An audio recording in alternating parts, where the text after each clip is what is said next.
Halo, selamat pagi sobat saya dimanapun berada. Kembali lagi bersama saya Yon Setiadi di dalam Prognosa, program ngobrol santai bersama Rumah Sakit Pantiwaluyo Surakarta. Dan istimewa banget nih di pagi hari ini kita berada di Haris Hotel and Convention Solo dan di Jalan Slamet Riyadi nomor 464 Solo ya. Dan kami ucapkan terima kasih sekali sih kepada manajemen Haris Hotel and Convention Solo yang sudah menyediakan tempat untuk kita bisa berbincang di dalam prognosa di pagi hari ini. Dan saat hari ini, Selasa 29 Maret 2022, kita akan mengambil tema eliminasi TB, selamatkan jiwa. Dan sudah hadir bersama saya Dr. Riana Sari, spesialis paru, dokter spesialis paru di Rumah Sakit Pantiwaluyo Surakarta. Selamat pagi, dokter. Pagi, Mas Yon. Gimana kabarnya, dok? Alhamdulillah baik. Ya, setelah sekian lama kita tidak ngobrol bareng ya, dok ya. Iya, pandemi ya. Begitu ya, dok. Pandemi memisahkan. Betul sekali, dan bersyukur sekali Dr. Riana sudah hadir bersama saya di acara prognosa. Walaupun kemarin sebenarnya rindu banget nih, dok, ngobrol banget sama Dr. Riana nih, karena pandemi yang luar biasa. Kita sebenarnya butuh banget ilmu tentang bagaimana menyikapi pandemi ini gitu ya, dok ya. Dan saat hari ini kita akan membahas tentang TB paru nih, dok nih. Sebelum kita membahas lebih dalam tentang TB paru nih, dok, kita akan memberikan informasi spesial nih kepada sobat sehat karena kita saat ini berada di Hotel Haris and Convention Solo. Saya akan memberikan informasi penting nih buat sobat sehat yang ingin berkunjung ke Hotel Haris, yaitu adalah promo nih. Nah, ini soal promonya sangat menarik nih. Adalah jelajah Nusantara, yaitu buka puasa sepuasnya. Wah, mulai dengan tarif 99.000 per orang selama bulan puasa. Dan yang menarik adalah beli 10 gratis 1 ya. Gratis nih luar biasa, apalagi sebentar lagi beberapa hari lagi ya. Iya. Kita menginjak bulan puasa nih. Terima kasih sekali untuk promonya Hotel Haris dan Convention Solo. Manfaatkan untuk promonya sobat sehat semuanya yang ada di Solo maupun di luar kota nih ya, bisa berkunjung ke Solo dan menginap di Hotel Haris. Dan untuk sobat sehat semuanya yang ingin datang ke Rumah Sakit Pantiwaluyo, kami pastikan bahwa Rumah Sakit Pantiwaluyo adalah aman karena semua tenaga kesehatan sudah divaksin COVID-19 dosis ketiga dan telah melaksanakan protokol kesehatan yang sangat ketat di lingkungan rumah sakit. Dan walaupun saat ini kita masih berada di masa pandemi ya, dok ya, walaupun kasusnya sudah melandai, tapi tetap wajib melaksanakan protokol kesehatan, memakai masker, mencuci tangan, menjaga jarak, menjauhi kerumunan, dan mengurangi mobilitas. Dan kami informasikan ini yang cukup menarik nih untuk sobat sehat semuanya. Mulai 1 Desember 2021 kemarin ini, Rumah Sakit Pantiwaluyo sudah bekerja sama dengan BPJS Kesehatan dan menjadi pusat pelayanan kecelakaan kerja dan bekerjasama dengan BPJS Ketenagakerjaan gitu ya. Jadi manfaatkan untuk sobat sehat yang sudah memiliki BPJS Kesehatan. Dan saat pagi hari ini, saya memohon untuk sobat sehat semuanya untuk bisa bergabung bersama saya dan Dr. Riana membahas tentang eliminasi TB, selamatkan jiwa. Dan tidak lupa saya mengingatkan sobat sehat semuanya untuk bisa mengunjungi IGTV kami di RRS Pantiwaluyo Surakarta atau di channel YouTube kami di Rumah Sakit RS Pantiwaluyo ya. Di situ banyak sekali materi-materi edukasi kesehatan yang patut untuk sobat sehat tonton untuk bisa menjadi referensi ya untuk kesehatan sobat sehat semuanya. Baik, di saat pagi hari ini, dok, kita masih dalam rangka Hari TB Sedunia ya, dok ya, tanggal 24 Maret 2022 kemarin. Dan saat ini kami masih mengambil tema eliminasi TB, selamatkan jiwa. Karena apa? Karena kami ingin memberikan pengetahuan lebih kepada masyarakat agar masyarakat mampu memahami apa itu TBC sehingga dapat mencegah terkenanya penyakit ini. Dan kalaupun sudah terkena TBC ini, buat sobat sehat semuanya, ada semangat lebih nih untuk sembuh dari TBC. Nah, ini dokter, saya kemarin mengutip dalam sebuah tulisan nih, dok. Indonesia ini saat ini masih dalam masa endemi TBC dan menempati urutan termasuk urutan atas nih kasus terbanyak TBC. Benar nggak, dok? Iya, betul. Jadi memang Indonesia ini masih 3 besar ya. Kadang turun, kadang naik, kadang nomor 2, kadang nomor 3. Jadi memang masih menjadi permasalahan ini TB. Semoga seperti COVID, kasusnya juga TB diharapkan bisa hilang. Oke, dokter. Ya? TBC itu apa, dok? Sebelum kita menginjak lebih jauh dari tentang TBC itu, dok. Jadi TBC itu adalah infeksi yang disebabkan oleh bakteri. Nah, bakterinya ini adalah bakteri Mycobacterium tuberculosis. Nah, Sementara mungkin orang berpikir yang kena TBC itu adalah paru saja. Padahal enggak. TBC, kuman TBC ini dia tidak cuma menyerang paru, ya, bisa menyerang paru yang terus kita sebut TB paru, tetapi juga bisa mengenai organ lain. Nah, organ lain yang terkena itu hampir seluruh organ bisa terkena. Misalnya kelenjar, ya, TBC kelenjar, atau ginjal, saluran pencernaan, kemudian organ genitalia, kemudian tulang. Ya, itu semua bisa terkena TB. Otak, selaput otak itu bisa terkena TB. Oke, karena kita yang orang awam tahu itu sebenarnya kok, oh kamu kena TB nih, berarti kita infeksi parunya gitu ya. Ternyata betul, enggak ya, Dok, ya? Enggak. Ternyata TB ini hampir mengenai semua organ. Nah, kalau mengenai di luar paru, kita menyebutnya TB ekstra paru. TB ekstra paru. Ya. Lalu bagaimana, Dok, seseorang itu bisa terkena infeksi dari TBC itu, Dok? Ya, bagaimana terkena? Yang pasti ada kontak erat. Jadi kebanyakan kalau pasien-pasien datang itu, saya nggak ada keturunan TB. Okay. Jadi TB itu bukan penyakit keturunan, tapi TB ini adalah penyakit menular. Ya, yang beresiko adalah yang kontak dengan pasien TB aktif. Okay. Nah, TB aktif ini biasanya adalah TB paru. Nah, penularannya ini lewat percikan ria. Nah, percikan ria ini tergantung dari jumlah kumannya. Jumlah kuman saat batuk, misalnya saat batuk itu kurang lebih 3.000 kuman per mili. Sementara bersin bisa sampai jutaan malah. Jadi lebih beresiko. Nah, kontak erat tergantung dari tadi konsentrasi kumannya, kemudian lama kontaknya, kemudian ada tidaknya ventilasi di ruangan tersebut. Makanya TB ini banyak sekali menyerang di tempat-tempat yang padat penduduk, yang mungkin di rumah-rumah yang ventilasi atau sinar mataharinya kurang gitu. Oke, itu tadi perlu dicatat ya, Dok, ya, ada penyakit menular. Penyakit menular, bukan keturunan. Dicatat baik-baik sobat sehat semuanya. Dan bila sobat sehat memiliki pertanyaan tentang TBC nih, atau bahkan punya kerabat atau saudara yang memiliki riwayat penyakit TBC, atau mungkin saya kontak erat nggak sih dengan penyakit seseorang yang terkena penyakit TBC, mari menjadikan pertanyaan yang ada di kolom di bawah ini ya. Nanti kita akan jawab bersama-sama tentang masalah-masalah yang sobat sehat tanyakan. Baik, Dokter, mulai usia berapa, Dok, seseorang bisa terkena TBC, Dok? Wah, TB itu mengenai hampir semua usia. Mulai dari bayi sampai orang tua, asal ada faktor resiko kontak dengan pasien TB aktif, bisa beresiko terkena infeksi TB. Oke, bayi pun juga bisa terkena ya, Dok? Bisa ya? Sekali. Lalu gejalanya apa aja, Dok, kalau seseorang bisa terkena TBC itu? Ya, jadi TB yang tadi seperti saya sampaikan, jadi yang dominan itu memang biasanya TB paru ya.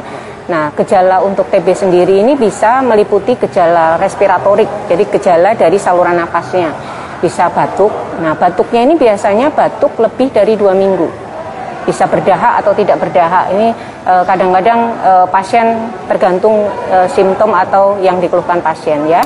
Batuk bisa berdahak atau tidak berdahak lebih dari 2 minggu.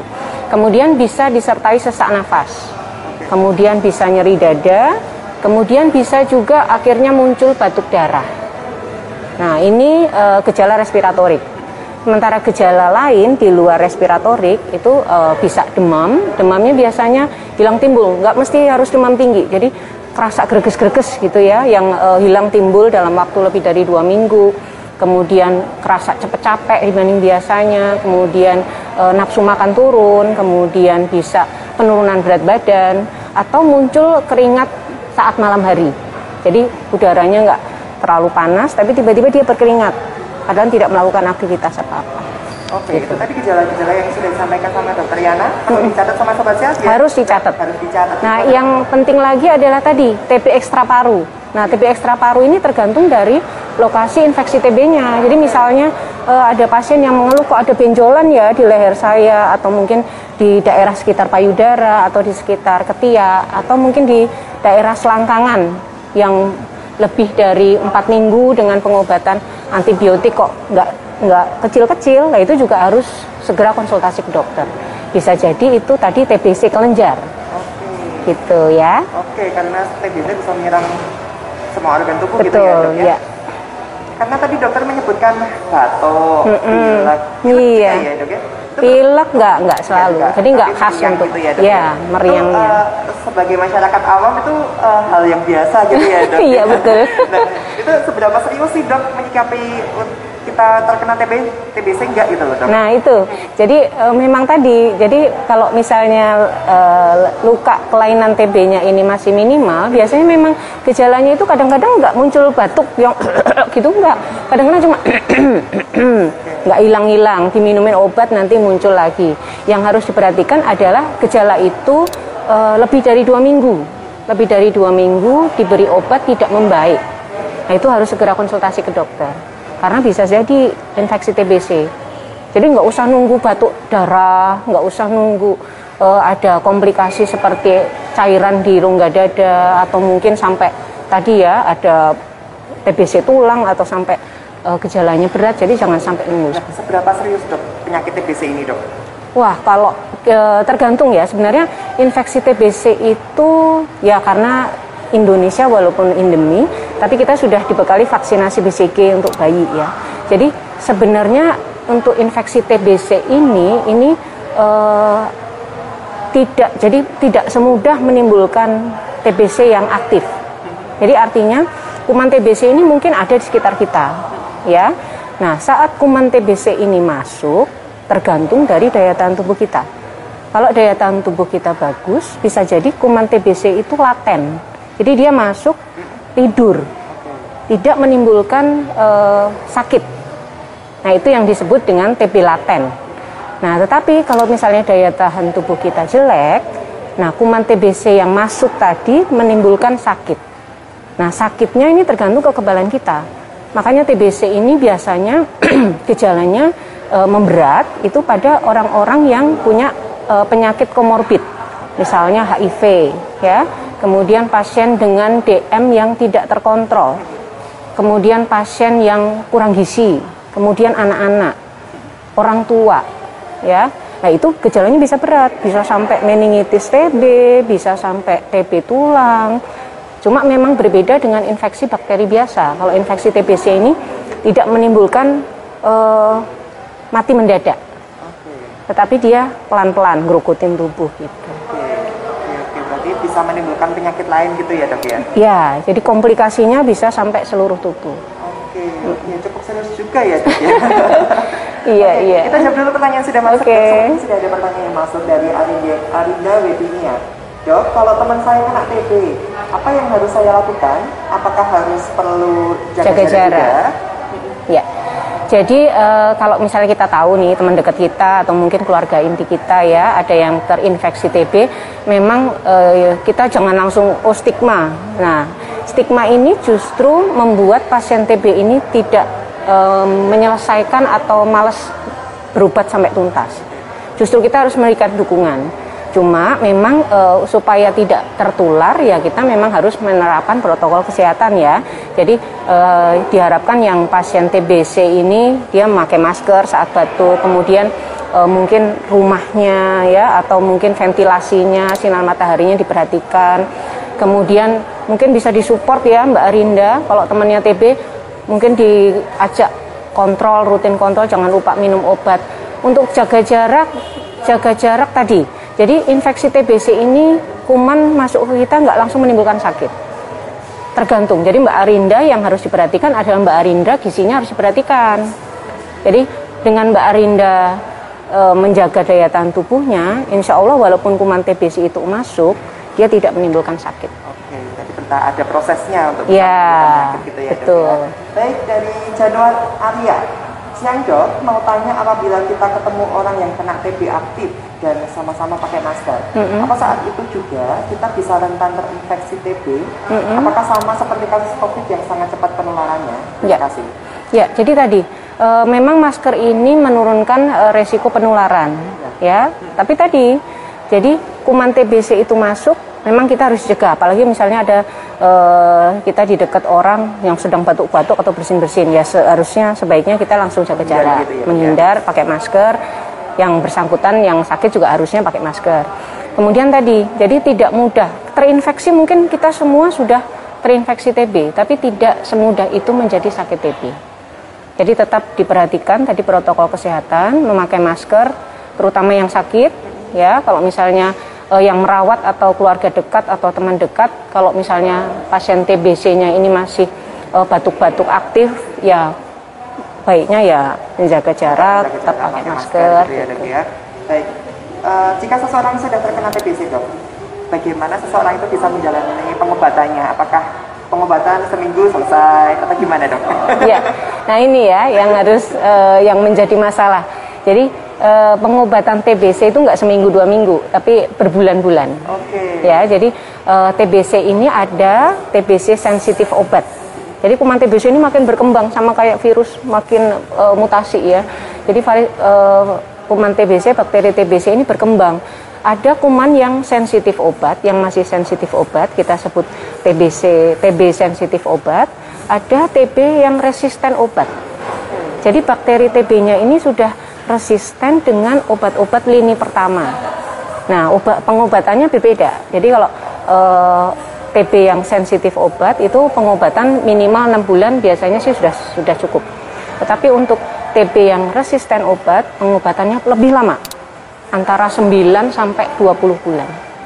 Nah, ini yang kadang-kadang menjadi perhatian pasien bosen, efek samping obat, dukungan keluarga, itu penting sekali. Jarak dari fasilitas kesehatan ini yang selalu ditemui yang akhirnya bisa mengganggu proses pengobatan TB. Oke, nah ini karena mengingat pengobatan ini yang cukup panjang nih ya, Dok, ya. Jadi kita harus lebih aware nih ya, Dok, sama kesehatan kita sendiri. Ya.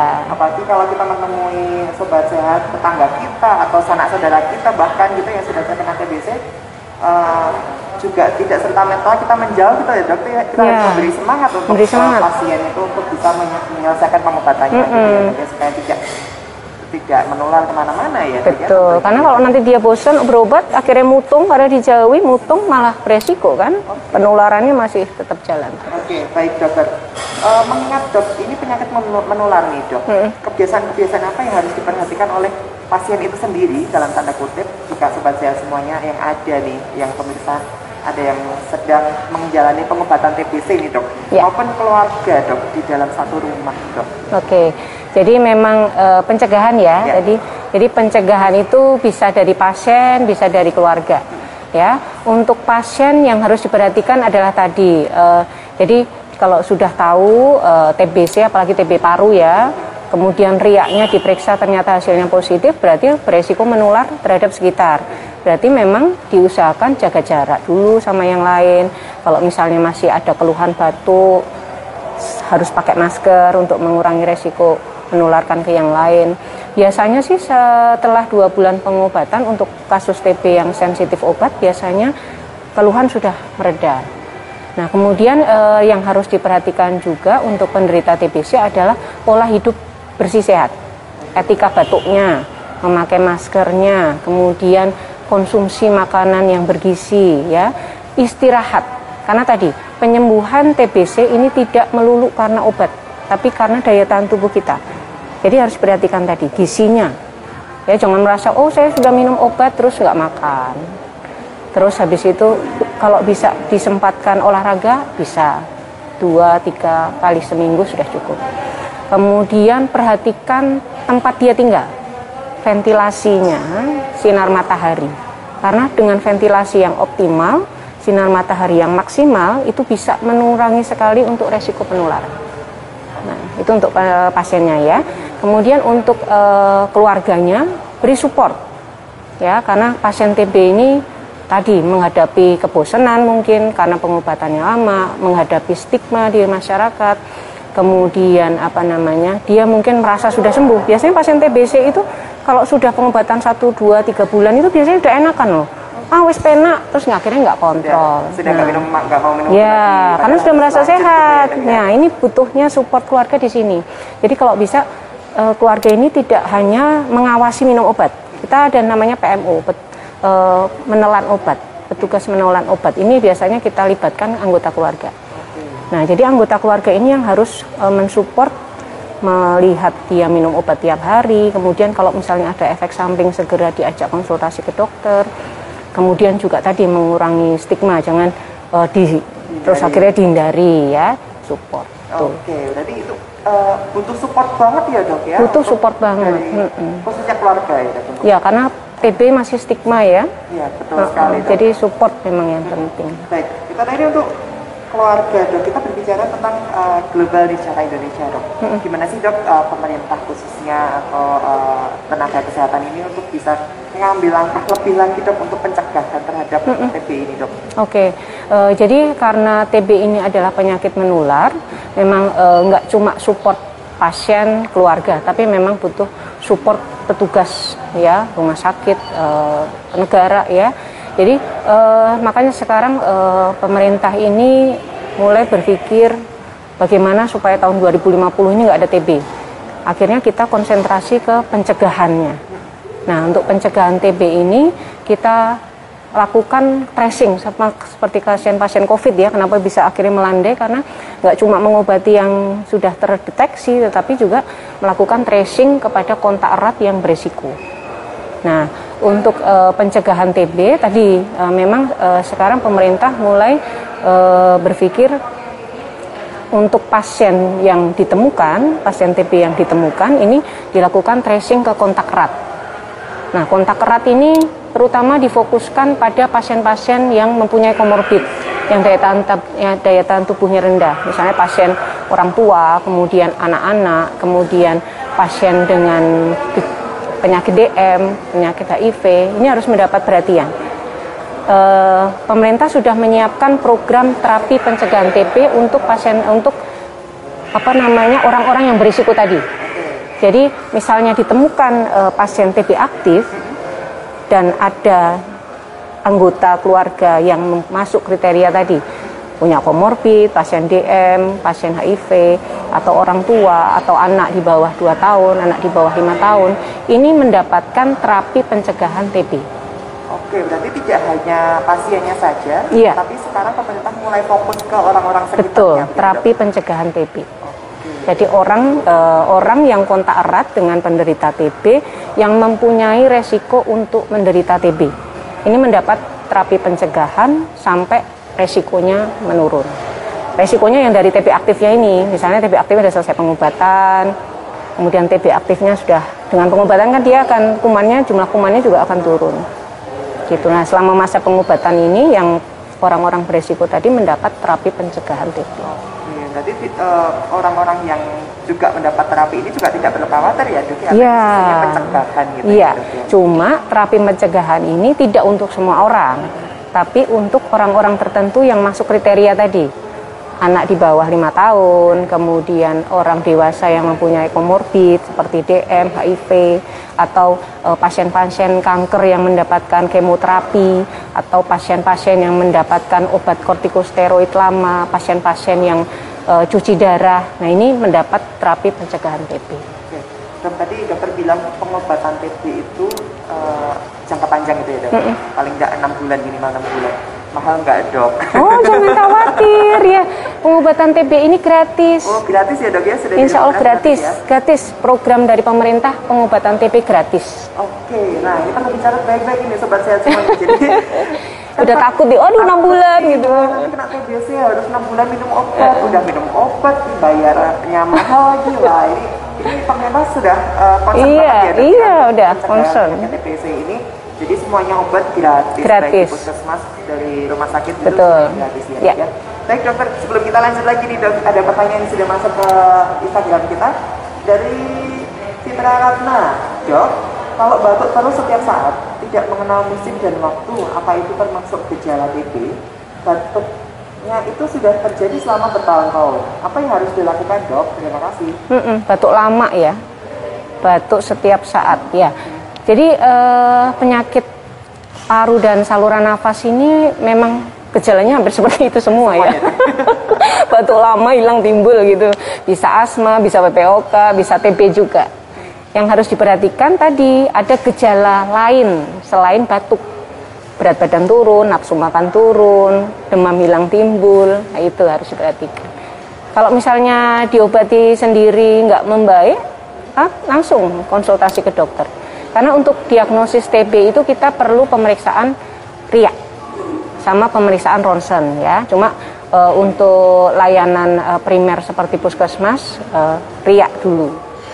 Nah, nanti kalau riaknya hasilnya kok negatif, tetapi kok gejalanya mengarah ke TB, biasanya dilakukan rujukan ke rumah sakit untuk dilakukan pemeriksaan fototoraks. Oke, berarti perlu wajib konsultasi itu. Iya. Konsultasi nih dengan dokter untuk menangani batuknya gitu ya. Kita jawab lagi dari Tiambut. Timbul sekali.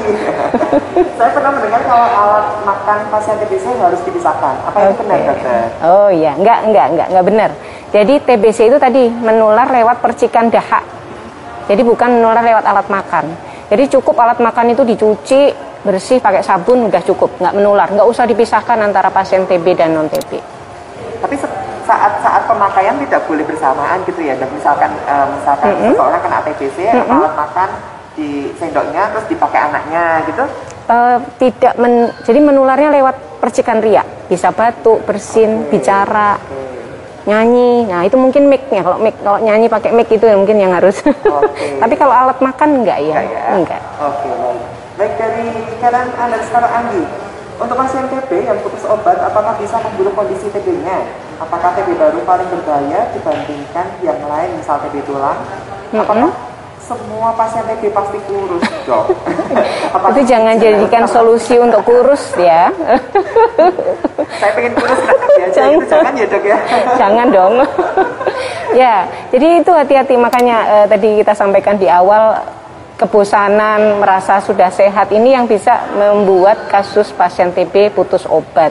Nah, untuk pasien yang putus obat ini hati-hati. Jadi tadi yang saya sampaikan, jadi kuman TBC itu sekarang mulai berkembang ke resisten obat. Nah, kalau misalnya ada riwayat pasien putus obat, ini beresiko sekali untuk terjadi TB yang resisten obat. Tadi pengobatannya lebih lama lagi, 9-20 bulan, dan jumlah obatnya nggak 1-2. 7-5 obat banyak ya, jadi itu memperburuk kondisi TB-nya jelas. Tadi sebelumnya pertanyaan lanjutan, TB tulang kenapa? Apakah TB paru paling berbahaya? Sama-sama berbahaya ya. Jadi kalau TB paru memang yang keluhan dan gejala yang muncul lebih ke saluran napas, sesaknya, batuk darah ya, itu yang bisa mengancam jiwa. Kemudian untuk TB tulang yang jelas mengganggu untuk aktivitas. TB tulang yang paling sering terkena itu adalah tulang dengkul, ya, tulang lutut sama tulang belakang. Ini jelas sekali mengganggu aktivitas pasien. Jadi kalau dibilang berat ringannya sama-sama berbahaya dan sama-sama tidak nyaman gitu. Itu tadi ada pertanyaan lanjutan nih, dok. Ada pasien dengan bronkitis atau asma alergi bisa menjadi TB nggak, dok? Semua orang bisa terkena TB. Ya, asma atau bronkitis itu kan cuma penyakit yang mendasari sebelumnya, tetapi bisa mix dengan infeksi TBC kalau misalnya dia mempunyai resiko terpajan kuman TBC. Jadi tetap ada resiko karena tetap semua orang bisa beresiko. Semua orang, karena Indonesia masih endemi ya. Iya, apalagi ada satu anggota keluarga, teman dekat yang TB aktif, itu beresiko menular. Oke, dokter. Itu tadi kita berbicara tentang TBC secara gimana pengobatannya, gimana kita bisa menghindari dari TBC itu sendiri. Nah, ini gimana sih, dok, pencegahannya? Apakah ada vaksin yang bisa diberikan untuk bisa mencegah TBC itu, dok? Itu vaksin BCG yang diberikan saat bayi sudah diberikan dari bayi. Sama yang harus diperhatikan tadi, pola hidup bersih sehat. Yang penting segala macam penyakit harus pola hidupnya ya, berawal dari pola hidupnya gitu ya, dok ya. Baik, mungkin masih ada pertanyaan yang masuk, tetap kita tunggu ya. Ada sedikit waktu kita berbincang dengan Dokter Yana. Nih, dok, terakhir nih, dok. Saya minta tipsnya aja, dok, untuk sobat sehat semua yang menyaksikan saat hari ini. Yang pertama, dok, untuk masyarakat umum, dok, agar lebih aware terhadap penyakit TBC ini, dok. Ya. Jadi tadi harus perhatikan setiap kita atau keluarga kita atau teman kita menderita batuk lama lebih dari 2 minggu yang tidak sembuh dengan sendirinya atau dengan obat, kita harus waspada apakah itu TBC. Kemudian harus diperhatikan tadi pola hidup bersih sehat, karena infeksi TBC tidak semudah itu menjadikan sakit. mungkin kuman TBC ini sudah ada di sekitar kita, tidak semudah itu menimbulkan sakit apabila daya tahan tubuh kita baik.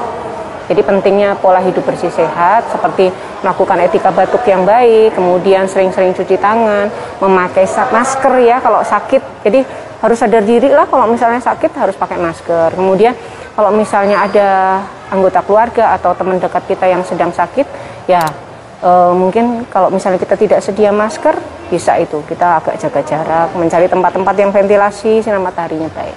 Oke, itu tadi untuk masyarakat umum.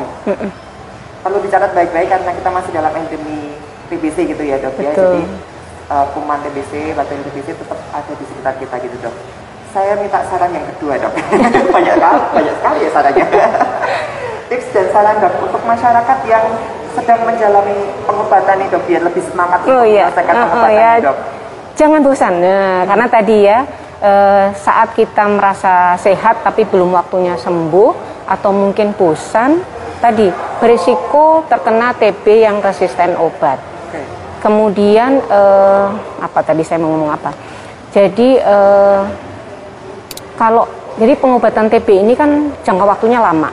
Nah, selama minum obat TB mungkin ada efek samping, mungkin ada kebosanan. Itu segera konsultasi ke dokter. Jadi banyak sekali pasien ini yang akhirnya nggak meneruskan obat karena efek sampingnya. Itu bisa kita bantu. Jadi kita bisa bantu mungkin dengan mengubah obatnya, kemudian mengubah cara minum obatnya. Itu bisa mengurangi efek samping yang muncul. Jadi jangan pernah takut efek samping obat. Ya, karena justru dengan tidak meminum obat sesuai anjuran dokter itu beresiko menjadi TB yang kebal obat. Oke, itu adalah pentingnya minum obat secara teratur sesuai anjuran dokter. Iya. Dicatat baik. Dicatat. Terima kasih Dokter Yana. Baik, itu adalah tips dan saran dari Dokter Yana khususnya untuk teman-teman sobat sehat semuanya. Mungkin ada sobat sehat yang sedang menjalani pengobatan TBC ini adalah tetap semangat gitu ya, karena tetap semangat. Harus sampai selesai. Baik, jika sobat sehat semuanya yang ingin berkonsultasi dengan Dokter Yana seperti tadi batuk lama gitu ya dok, perlu sekali konsultasi dengan Dokter Yana ini setiap hari Senin, Selasa, dan Jumat jam 3 sore sampai jam 6 malam di Rumah Sakit Panti Waluyo. Dokter Yana juga melayani telemedicine juga ya dok ya? Oh boleh, jadi sekarang nggak ada kendala ya, mau di luar kota kalau mau konsultasi dokter juga bisa ya. Tetap bisa itu, kan sekarang mungkin dalam masa sekarang ini masih banyak orang yang takut datang ke rumah sakit. Walaupun Rumah Sakit Panti Waluyo sudah aman loh ya sobat sehat semuanya. Kita melayani telemedicine. Untuk informasi lebih lanjut sobat sehat semuanya bisa melalui telepon kami di 0271 712077 atau melalui WhatsApp, Telegram atau SMS kami di 0815 671 7076. Jadi segala macam gejala atau sekedar konsultasi kesehatan boleh banget ya. Boleh banget. Semua untuk menghindarkan kita dari segala macam sakit penyakit gitu ya. Untuk diri kita dan keluarga kita. Betul. Baik, terima kasih sekali Dokter Yana untuk waktunya yang sudah menyempatkan di sela-sela kesibukannya di pagi hari ini ngobrol bersama saya dan sobat sehat tentang eliminasi TB selamatkan jiwa. Dan saya juga mengucapkan terima kasih kepada manajemen Haris Hotel and Convention Solo ini di Jalan Slamet Riyadi nomor 464 Solo yang sudah menyediakan tempat untuk saya dan Dokter Yana bersama sobat sehat semuanya untuk bisa ngobrol-ngobrol santai nih tentang TB di pagi hari ini. Dan saya juga ingin menginformasikan promo menarik nih dari Hotel Haris, yaitu adalah Jelajah Nusantara, karena sebentar lagi kita memasuki bulan puasa ya.